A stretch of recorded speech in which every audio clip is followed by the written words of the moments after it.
Ayan, solong-solo nung dalawa yung ating kama. O, saan ako po pwesto dyan? Brandy. Nakikinig yan eh. Pirong. Oy, nakabuka ka Brandy. Kumuta mo yung sarili mo. Ito si King. O, saan kami hihiga mag-asawa dyan? Solo-solo lang nila.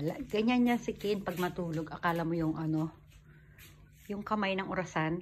Paikot-ikot yan. Lahat yan, nililibot niya yan. Si Brandy dito lang tumadalas. Pero pag gumigising siya ng umaga, tumatabi siya doon sa kapatid niya. Yan. Kaya lang ang tagal magising ni Ken. Nainip, bumalik sa higaan niya. Brandy, inip na siya, oh. Baby Brandy.